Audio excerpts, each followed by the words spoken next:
The topic of today's module is implementing stimulus control transfer procedures. This module will cover task list item C8, which is part of the skill acquisition category. We will also be reviewing C9, which is implementing prompt and prompt baiting procedures, as prompts directly relate to stimulus control transfer procedures. Training program is based on the RBT task list and is designed to meet the 40-hour training requirement for RBT certification. The program is offered independent of the BACB. In this presentation, we will cover what stimulus control is, prompting methods, and prompt baiting methods, and these will be related back to implementing stimulus control transfer procedures. At the end of the presentation, there will be references. First, we will discuss what stimulus control is. So what is stimulus control? As stated in the Principles of Behavior by Malott and Shane, 2014, stimulus control is the occurrence of a response more frequently in the presence of one stimulus than in the presence of another, usually as a result of a discrimination training procedure. And according to Grain 2001, the goal of all instruction is to get specific responses to occur reliably under particular antecedent stimulus conditions and not under other conditions. As we discuss stimulus control, it is also important to discuss the SD and the S delta. The SD, also known as a discriminative stimulus, is a stimulus in the presence of which a response will be reinforced or punished. The S delta is a stimulus in the presence of which a response will not be reinforced or punished. In order for stimulus control to occur, discrimination training must take place. Discrimination training is reinforcing or punishing a response in the presence of one stimulus and extinguishing it or allowing it to recover in the presence of another stimulus. Through discrimination training, a response occurs in the presence of one stimulus and not in the presence of another. This is also known as stimulus control. Let's look at a diagrammed contingency for imitating tapping. In the presence of the SD, the technician saying, "Do this" while tapping the table, the child's table tapping results in a reinforcer, which is an M&M. In comparison, if the child tapped the table when the technician said, "Do this" while raising arms up, that response would not result in a reinforcer. We want the model of tapping the table to control the child's imitation response of tapping the table.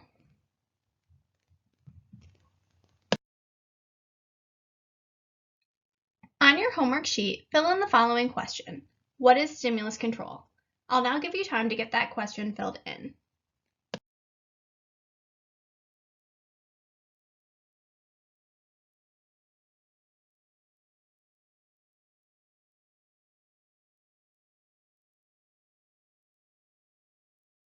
On your homework sheet, fill in the occurrence of a response more frequently in the presence of one stimulus than in the presence of another, usually as a result of a discrimination training procedure. I'll now give you some time to get that filled in.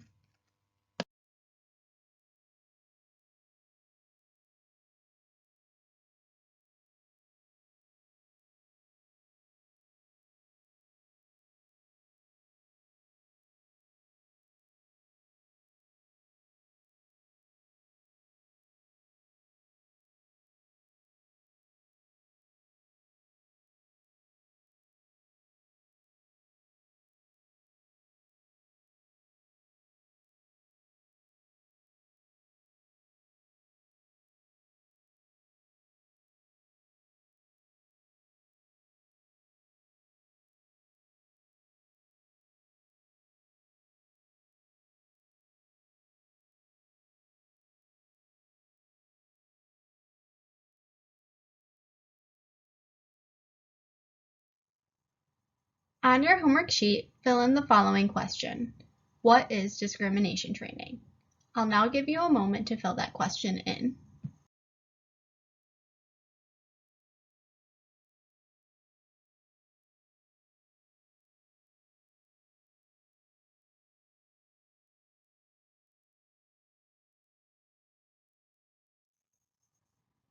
On your homework sheet, fill in the following answer.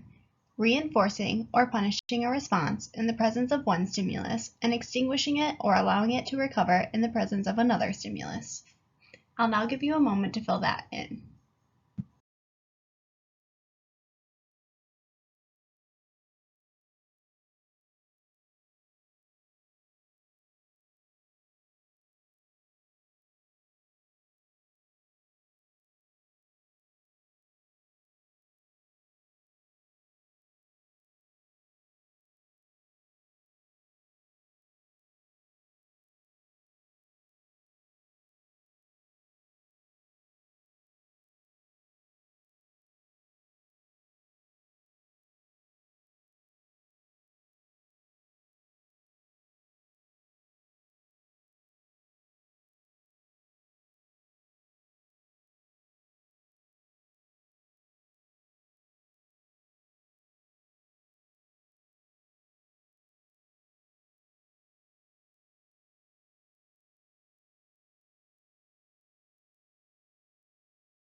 Now let's talk about stimulus control and prompts.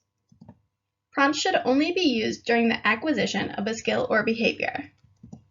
Stimulus control should be transferred from the prompt to the naturally existing stimulus or stimuli quickly, using prompt fading. For the previous example, a prompt could be to physically prompt the child to tap the table. On your homework sheet, fill in the following question. True or false? Stimulus control should be transferred from the prompt to the naturally existing stimulus or stimuli quickly using prompt fading. I'll now give you some time to get that question filled in.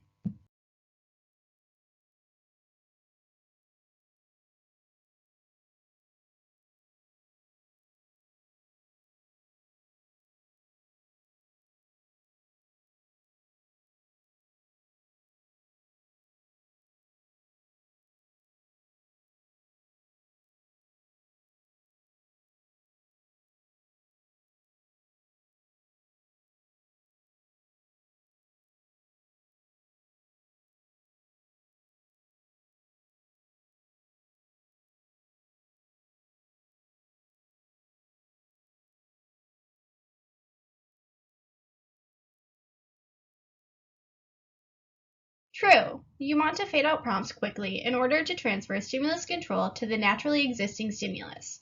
On your homework sheet, fill in true. There are some important factors that affect stimulus control. This includes consistent use of reinforcers contingent on correct responses in the presence of the SD, as well as pre-attending skills, stimulus salience, and masking and overshadowing, which we will get into in the next couple of slides. Some pre-attending skills that the child should have prior to working on stimulus control procedures would include looking at instructional materials, as well as scanning the array, looking at the technician, listening to oral instructions, as well as sitting quietly for short periods of time. These are skills that should be taught prior to implementing stimulus control procedures. Stimulus salience is the prominence of the stimulus in the environment. An increased saliency facilitates efficiency of instruction. Masking and overshadowing decrease the saliency of stimuli. The discriminative stimulus that should evoke the response is blocked by competing stimuli or other stimuli in the environment. In masking, one stimulus has acquired stimulus control over a behavior. However, a competing stimulus may block the evocative effect of that stimulus. An example could be seen in a receptive identification task. You may have worked on teaching receptive identification with an array of a snake, book, and doll. After the child met the mastery criterion, new stimuli such as car and pig may be added to the array. If the child's preferred toy is a car, they may select the car on each trial, regardless of what the discriminative stimulus is, and even though they responded correctly to snake, book, and doll during previous sessions. The car decreases the saliency of the discriminative stimuli snake, book, and doll. Overshadowing is when one stimulus interferes with the acquisition of stimulus control of another stimulus. This could be seen if you were conducting trials in the hallway when other kids were there. The other kids may be more salient stimuli, visually and auditorily, and may overshadow your discriminative stimulus, such as sit down. To limit the negative effects of these, you could rearrange the environment, make instructional stimuli more intense, and consistently reinforce behavior in the presence of instructionally relevant stimuli.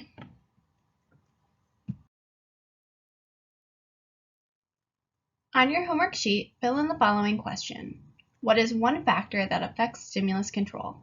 I'll now give you a moment to fill that question in.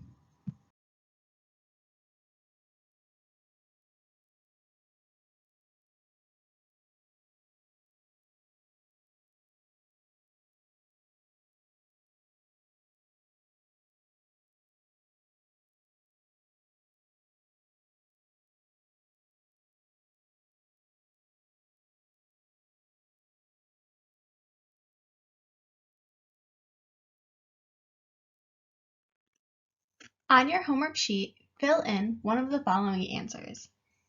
Consistent use of reinforcers contingent on correct responses in the presence of the SD, pre-attending skills, stimulus salience, or masking and overshadowing. I'll now give you a moment to fill one of those in.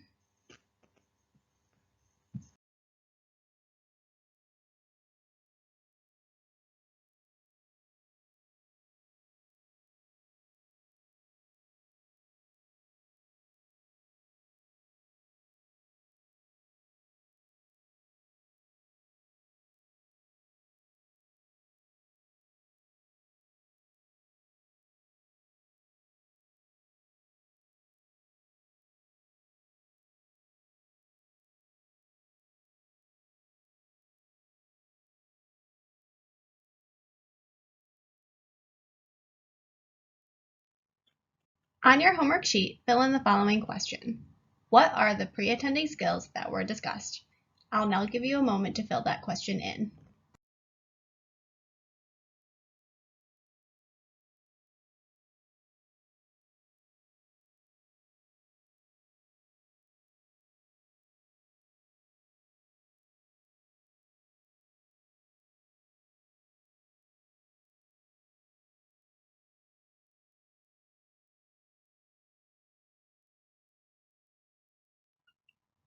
On your homework sheet, fill in looking at instructional materials, looking at technician, listening to oral instructions, and sitting quietly for short periods of time.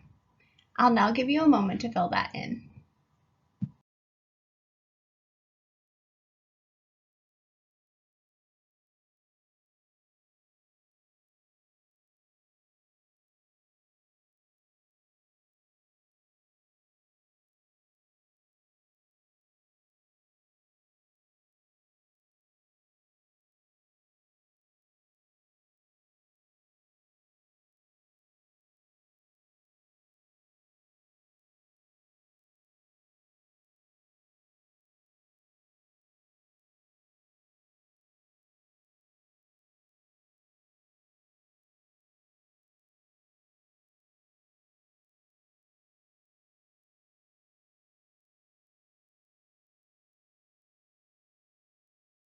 Now let's get into prompts, which should be a review.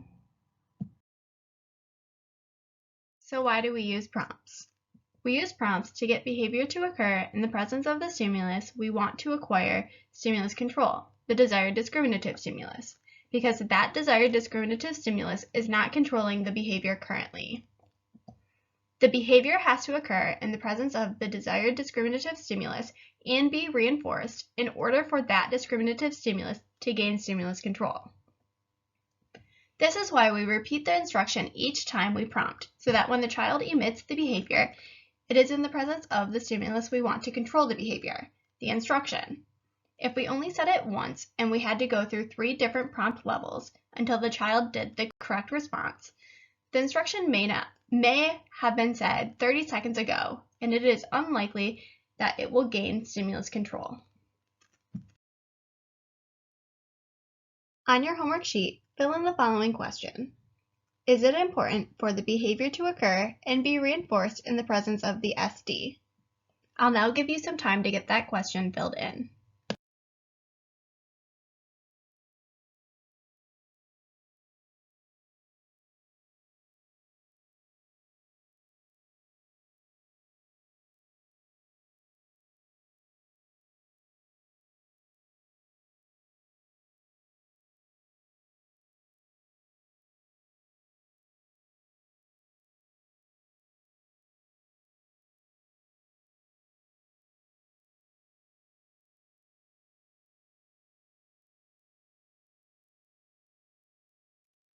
Yes, the behavior has to occur and be reinforced in the presence of that stimulus in order for the SD to gain stimulus control.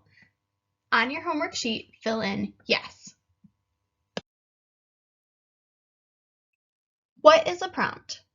A prompt is a supplemental stimulus that increases the probability of a correct response. An effective prompting strategy should be identified to minimize errors. According to McDuff and colleagues in 2001, errors often interfere with acquisition, generalization, and maintenance of skills. Is there such a thing as ineffective prompts? If a prompt isn't working, is it still a prompt? No.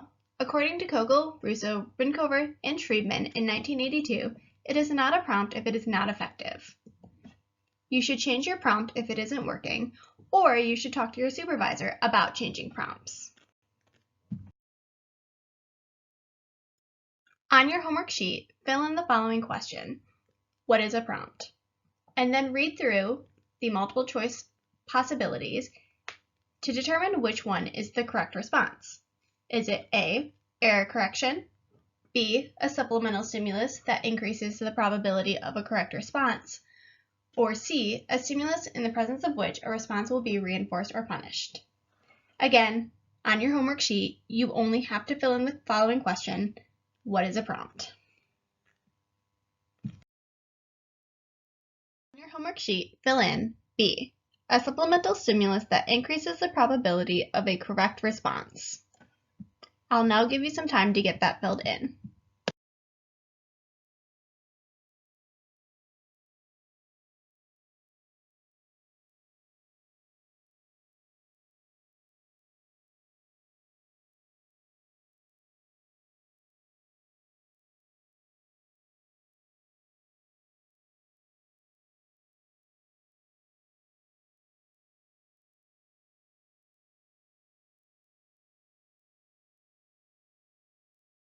Homework sheet, fill in the following question. What is a stimulus in the presence of which a response will be reinforced or punished? I'll now give you some time to get that question filled in.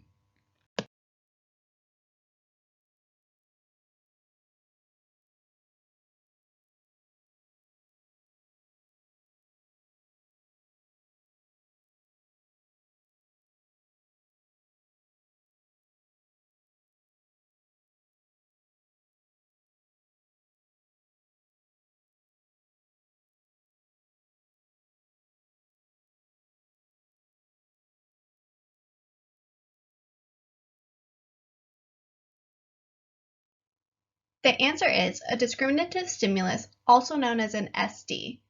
On your homework sheet, fill in SD. Now let's compare prompts and error correction.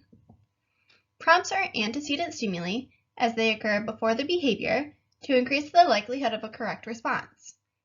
A most to least prompting hierarchy is often used as a prompting method, as a more intrusive prompt is provided prior to the response, decreasing the likelihood of errors. We will discuss most to least prompting methods more in a little bit. Error correction pertains to the consequent stimuli as they occur after an error has been made. A least to most error correction hierarchy is typically used as an error correction method, as the child has the opportunity to independently respond, and error correction only starts after an error is made. we will discuss least to most prompting methods more in a little bit. Two categories of prompts exist: response prompts and stimulus prompts. Response prompts operate directly on the response. They are stimuli that are added to the discriminative stimulus that allow direct manipulations of the response and may include verbal, model, and physical prompts. Stimulus prompts operate directly on the antecedent task stimuli. They are manipulations of the antecedent task stimuli that evoke the response and may include movement, position, and redundancy of antecedent stimuli.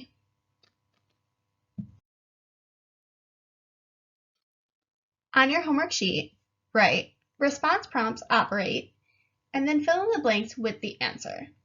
I'll now give you some time to get that question filled in.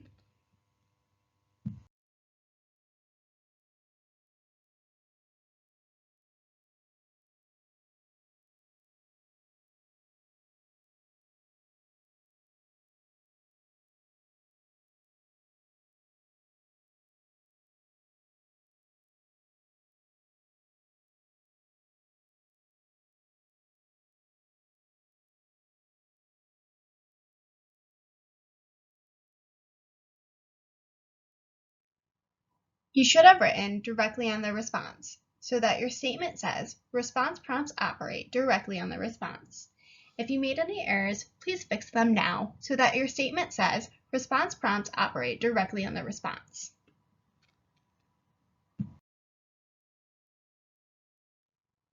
On your homework sheet, write in stimulus prompts operate, and then fill in the blanks with your answer. I'll now give you some time to get that question filled in.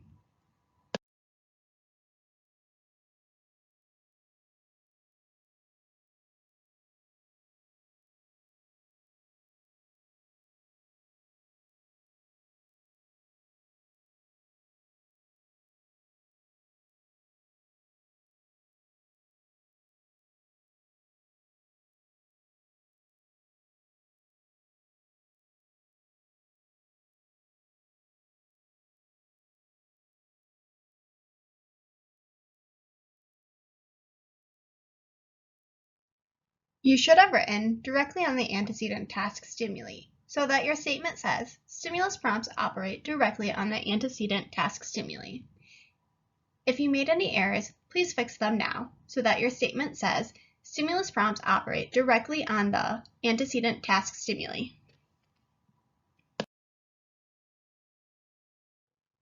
Now we will discuss types of prompts, both response prompts and stimulus prompts. Response prompts examples would include vocal, textual or pictorial, model, and physical prompts. These prompts are response prompts because they operate directly on the response. Stimulus prompts could be within stimulus or extra stimulus. Within stimulus prompts involve a prompt relevant to, embedded within the training stimulus. And extra stimulus prompts involve adding a stimulus not relevant to the training stimuli to increase the likelihood of a correct response, according to Schriebman, 1975. Examples of within stimulus prompts would be redundancy of stimulus color, size, or shape, relevant to and embedded within the training stimulus. This could be making the color of the target stimulus more intense than the other stimuli, or making the target stimulus larger. Examples of extra stimulus prompts would be gestural prompts, positional, color, or shape.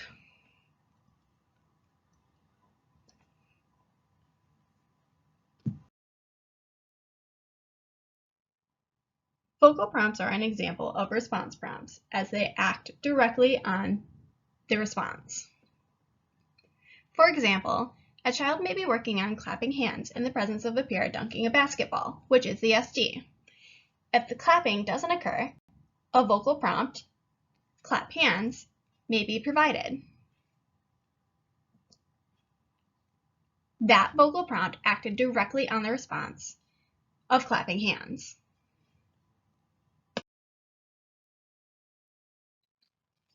Another example of a response prompt would be textual or pictorial prompts. If the student can't read, textual prompts would not be suitable, as reading is a prerequisite for textual prompts. An example of textual and pictorial prompts could be a task analysis. For example, if a child had dirty hands, which is the SD, a visual task analysis could be provided to prompt through the behavior chain of washing hands.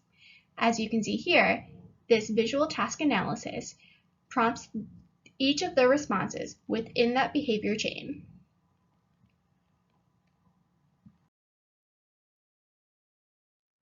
Another example of a response prompt would be a model prompt. An example of this would be if a child was given the instruction, clap hands, which would be the SD, and they didn't clap their hands. The technician could repeat the SD, clap hands, while modeling clapping hands. This would operate directly on the response of clapping hands, evoking that response.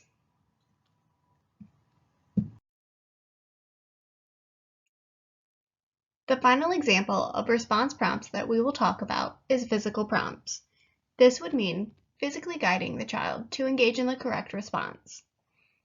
For an example, in a receptive identification task, if an array of pictures was presented to the child and the technician stated bus, they could physically guide the student to select the bus, as you can see here in this animation.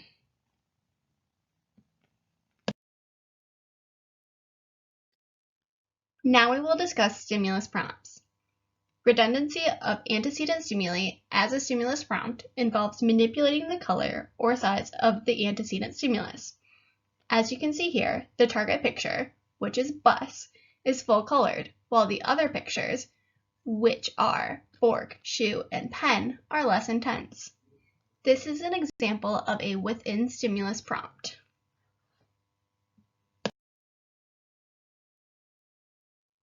This is an example of an extra stimulus prompt.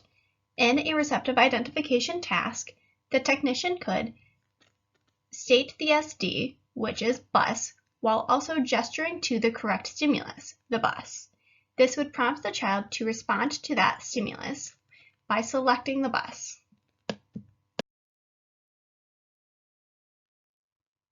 A positional or proximity prompt is another example of an extra stimulus prompt.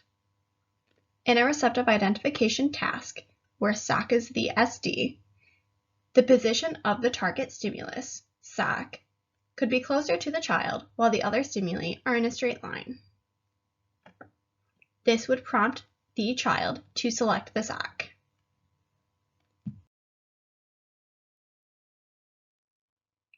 Color could be used as an extra stimulus prompt.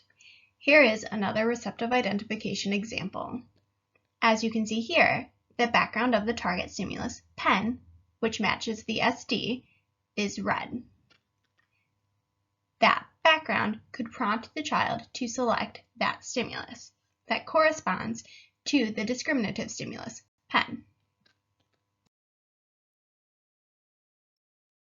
You could add a shape to the target stimulus as an extra stimulus prompt.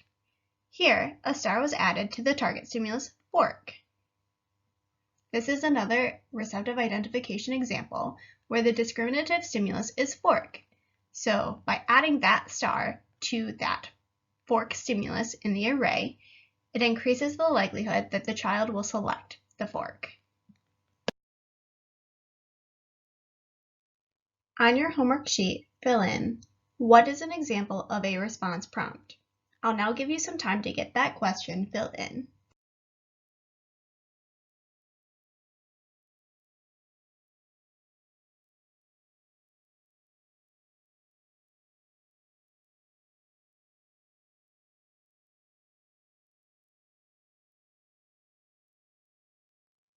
On your homework sheet, fill in either vocal, textual or pictorial, model, or physical.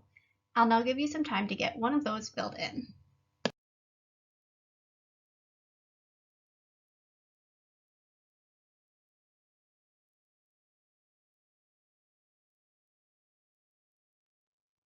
On your homework sheet, fill in, what is an example of a stimulus prompt?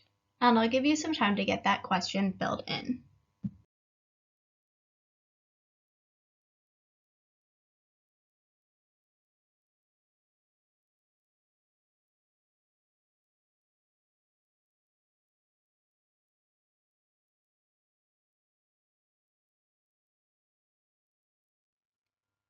On your homework sheet, fill in either redundancy, positional, color, or shape.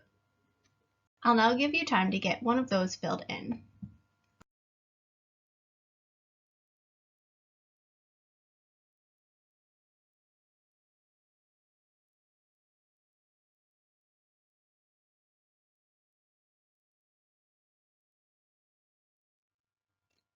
When considering prompting strategies, it is also important to consider the limitations. Prompt dependency is when a person doesn't respond to the stimuli desired to evoke a response and instead respond only in the presence of the prompt. Stimulus overselectivity is when a stimulus prompt is used that contains multiple components and the individual only responds to a component of that stimulus prompt. The development of error patterns includes stimulus and position biases. Faulty stimulus control is when the child's response is controlled by irrelevant or extraneous stimuli, not the relevant stimuli. For example, if during a matching trial, the child selected the object that you placed last rather than the object that matched the one you were holding up, that would be faulty stimulus control. The response is controlled by the placement of the objects, not by the desired discriminative stimulus.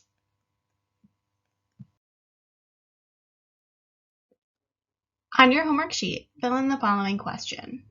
What do we mean by prompt dependent? I'll now give you some time to get that question filled in.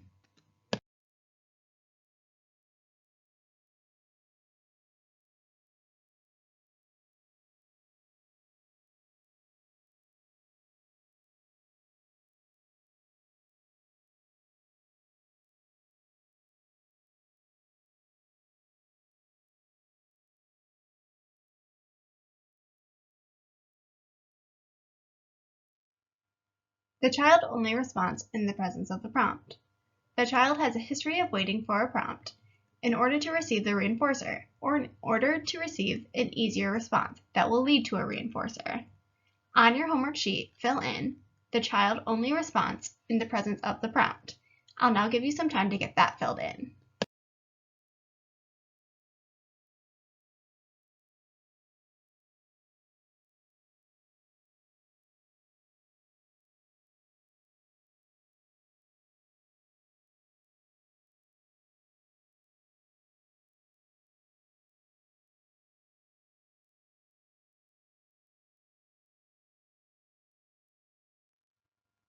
Now let's review prompt fading, which is important to consider anytime you are incorporating prompting strategies in your intervention.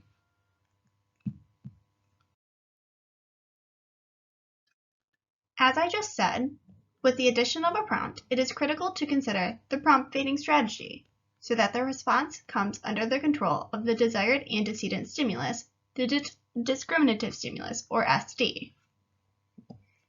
So prompt fading facilitates the transfer of stimulus control from the prompt to the SD and decreases the likelihood of prompt dependence, stimulus overselectivity, as well as development of error patterns.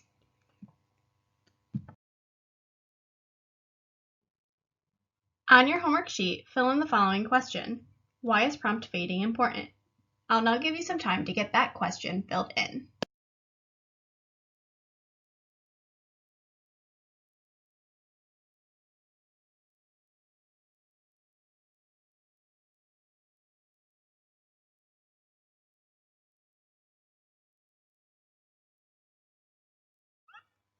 On your homework sheet, fill in prompt fading facilitates the transfer of stimulus control from the prompt to the SD. I'll now give you some time to get that filled in.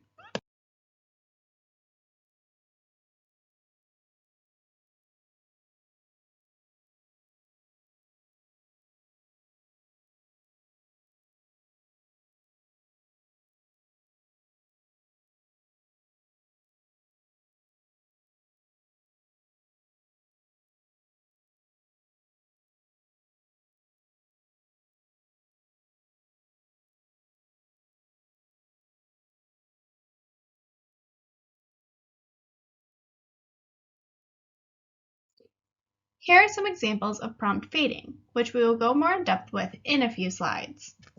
Some examples of response prompt fading include most to least, graduated guidance, least to most, and time delay. Examples of stimulus prompt fading include stimulus fading as well as stimulus shaping.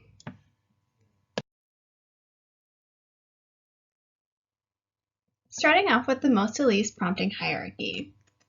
This is where you physically guide the child through the complete response, and then you gradually decrease the amount of physical assistance.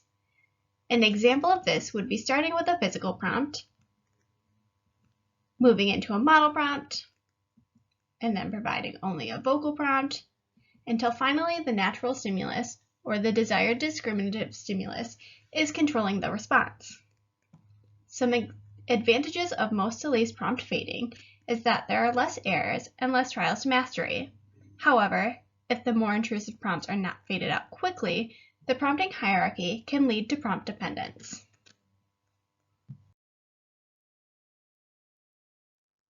Another example of response prompt fading is graduated guidance. In graduated guidance, only physical prompts are used. You immediately fade the physical prompt by following the child closely so that the physical prompt could be provided if necessary. You gradually increase the distance between your hands and the child.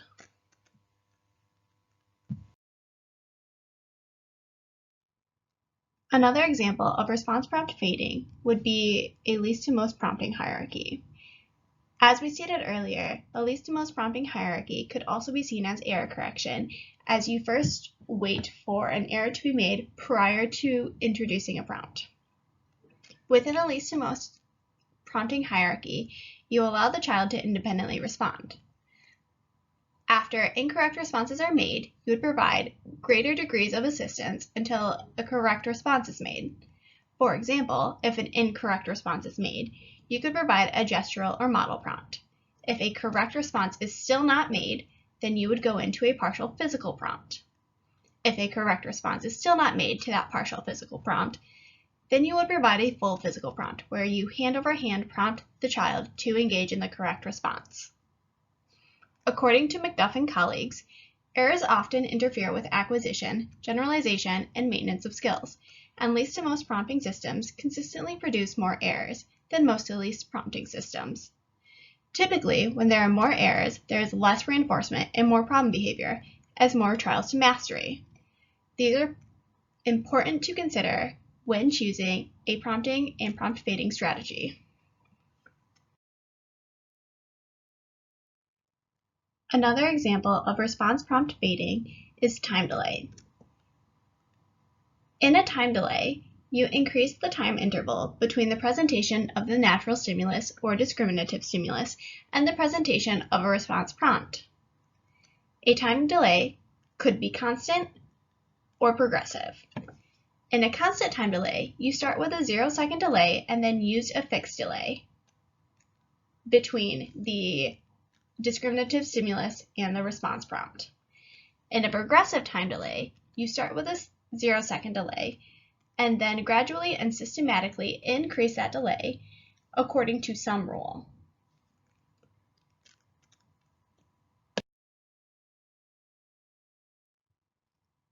Now we are going to discuss stimulus prompt fading. One example of stimulus prompt fading is stimulus fading. Within stimulus fading, the physical dimension of a stimulus is highlighted or exaggerated and then gradually faded. Or one stimulus is superimposed on top of another and then gradually faded out. Stimulus fading is a most to least prompting system, an errorless teaching method. It involves overemphasizing a physical dimension of a stimulus, for example, intensity or size, as a prompt for the learner to engage in the correct response, and then fading out that overemphasized physical dimension to facilitate the transfer of stimulus control from the prompt to the desired controlling stimulus, the SD. This is according to McDuff and colleagues 2001 and Green 2001.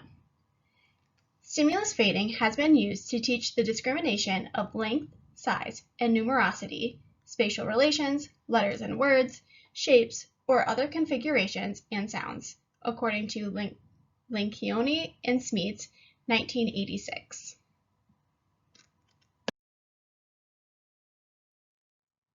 This is an example of stimulus fading along the color or intensity dimension for a receptive identification task.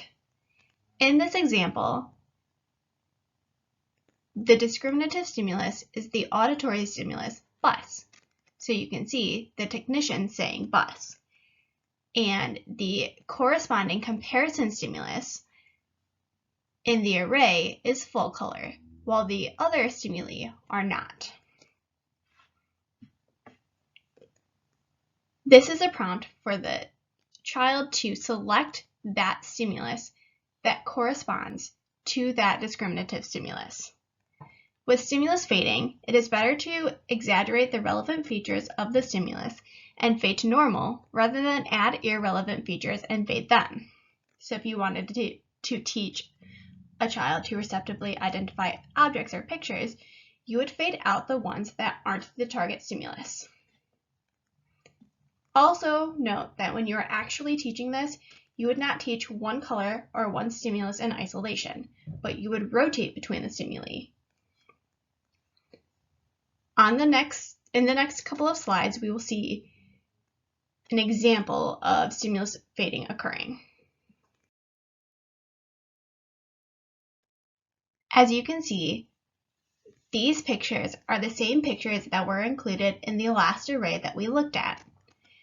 These pictures are more intense, however, and more similar to the positive comparison stimulus, which is the target, as the color and intensity of those stimuli has faded in.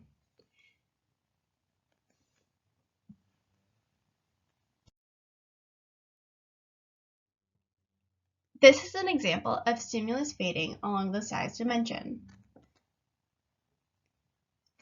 In this example, which is a receptive identification task, the discriminative stimulus is the auditory stimulus, fork, and the stimulus in the array that corresponds to that discriminative stimulus is larger than the other stimuli. The size of the target card, or the card that corresponds to the discriminative stimulus, would systematically get smaller as correct responses were made until all cards were the same size.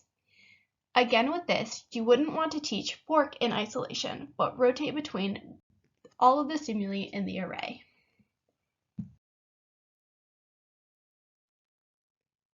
Here, the pen is the target and is still slightly larger than the other cards, though smaller than the fork on the previous slide.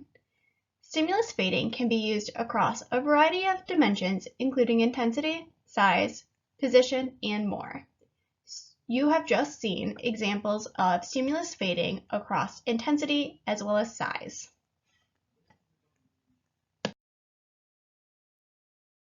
Another example of stimulus prompt fading would be stimulus shaping. In stimulus shaping, the initial stimulus shape prompts a correct response, and then that shape is gradually changed from the prompt to the natural stimulus as correct responses occur.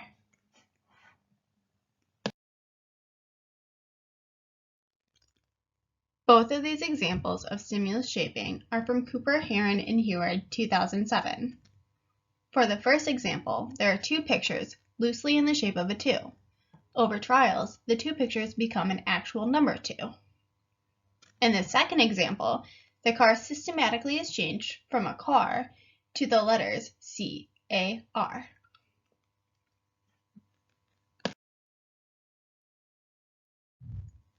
On your homework sheet, fill in what is an example of response prompt fading.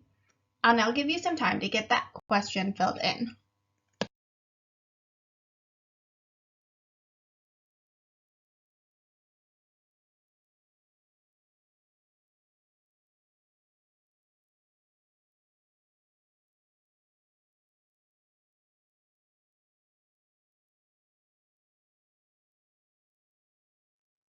On your homework sheet, fill in either most to least, or MTL, graduated guidance, least to most, or LTM, or time delay. I'll now give you some time to get that filled in.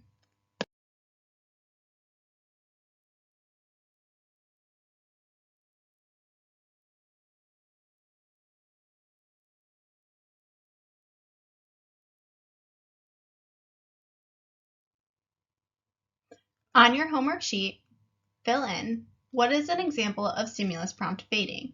I'll now give you some time to get that question filled in.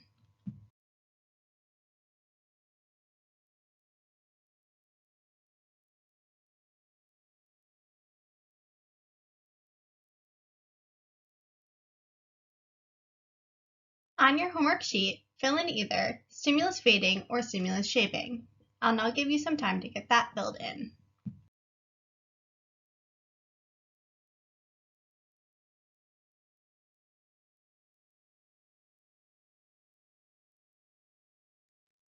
In addition to prompt fading strategies, another way to transfer stimulus control from a prompt to the desired discriminative stimulus is through the use of transfer trials.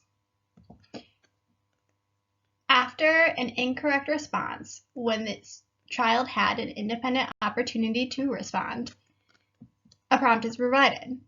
After the prompted response, you would immediately present another trial or another independent opportunity to respond. It is likely that the child will respond correctly during that independent opportunity as they just engaged in the same prompted response. When using transfer trials, typically data is not taken on the transfer trial, but rather just taken on that initial incorrect response. Sometimes you may provide a distractor trial, which is a previously mastered learning opportunity, in between the prompted trial and allowing the opportunity to independently respond.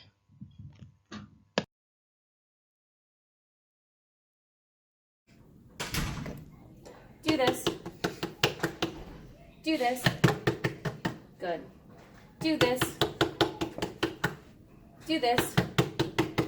Good. Do this. Good job.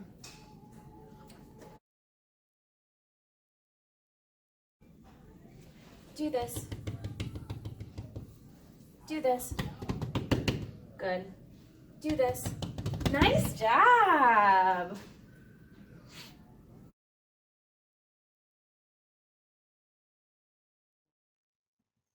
In the first video, the child had 3 opportunities to respond. They didn't respond the first time, so a prompt was provided. They were given another opportunity to respond and still did not, so another prompt was provided. On the third opportunity to respond independently, they did so and received a reinforcer. Within transfer trials, we still want to reinforce responding independently to the discriminative stimulus, even if it is within the transfer trial sequence, and even though we would still mark that the initial trial was incorrect or was a non-response. Also, as a reminder, we would likely not take data on either of the 2 transfer trial sequences that followed that initial trial. In the second video, the technician provided the discriminative stimulus of "do this while tapping the wall." The child did not respond correctly to the first trial, so a prompt was provided. Then the technician immediately provided another independent opportunity to respond, which we then saw the child independently tap the wall. The technician provided a reinforcer and then scored the trial as incorrect. A place you usually see transfer trials is within the 4-step error correction in icon exchange communication system procedures.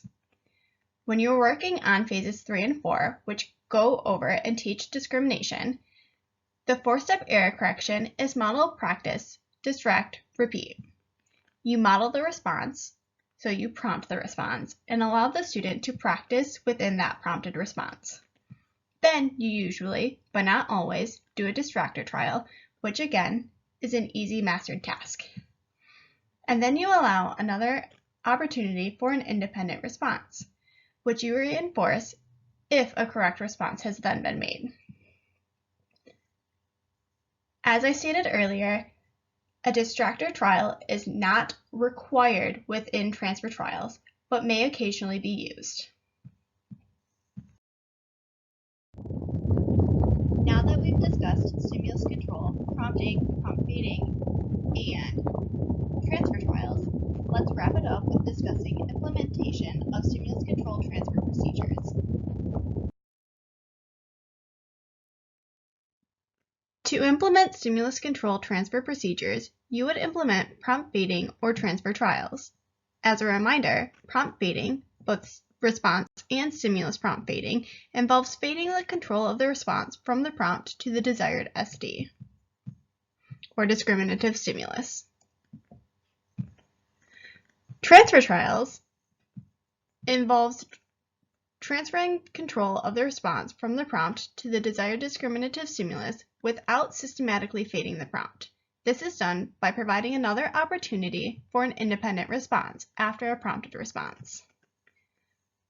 Both of these methods are used and implemented to transfer stimulus control to the desired discriminative stimulus.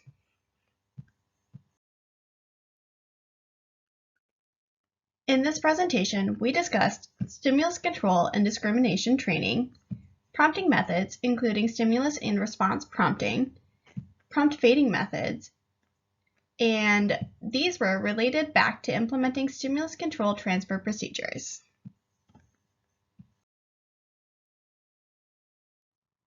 Many books and articles were referenced in the making of this presentation. If you would like additional information, please check any of these resources out.